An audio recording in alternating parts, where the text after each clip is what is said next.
outside. Because one, politics has become too expensive, Fred. And everybody knows, including in this bench, it has become too expensive for people who don't have serious money to actually campaign across, especially those who go for the seats that cover maybe a whole county, where some counties have got up to 12 constituencies.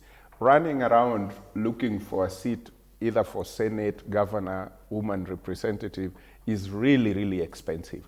So sometimes you are not in a position to call and gather your own crowd, but you always find it easy to find these people in churches and things like that. Even the presidential candidates, sometimes you go to mega churches where you find 2,000 people, 3,000 people. That is huge. That's a whole budget. If you were to gather those 2,000 people from your pocket or get a way of transporting them to the venue where you need to talk to them to sell your policy, you would spend a lot.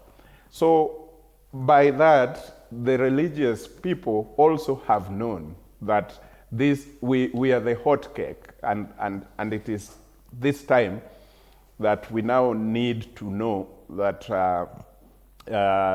any politician who do not want our audience will tamper with whatever we think.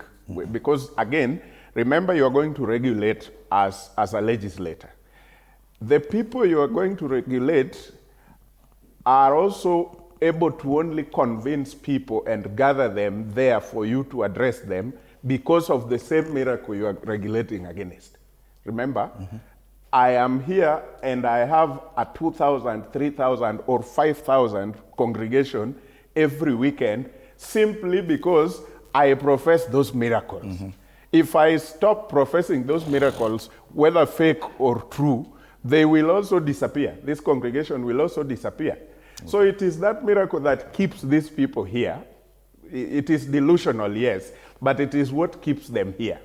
Then the politician, whether senator, whether member of parliament, who wants to regulate against such fake miracle, is also now taking us back, because I will not have people for him to speak to when it comes to his time and needing these people. And it is also expensive for him to actually gather those people on his own from his pocket, even if you're just facilitating the transport to bring them to the venue where you need them. Right. But all in all, I think we have messed the Christianity in general, because in the days of the Bible, you still find there were prophets and you still find there were kings.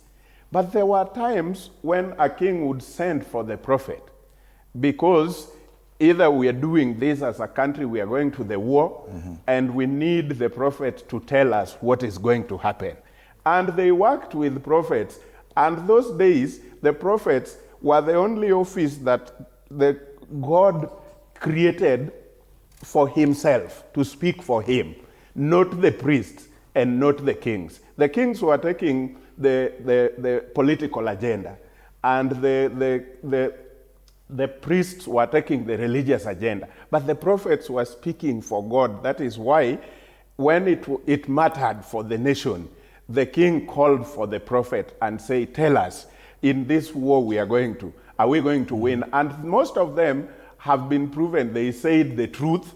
Either you are going to lose or you are going to win. At least according to the Bible. It happened. Yes. Today, what we are lacking is the prophet from the religious sector. What we have are the priests who are paid by the system, and everywhere in the Bible you can never find a priest who did something extraordinary. You just find people who are either conniving with the kings to get the prophets beaten or killed. Okay. And now the space of the prophet has missed in the church. And I think it's a very dicey, even conversation to have. Peter Muhia, online here, Peter Muhia Njenga probably captures it best, says, philosophy should be compulsory in school.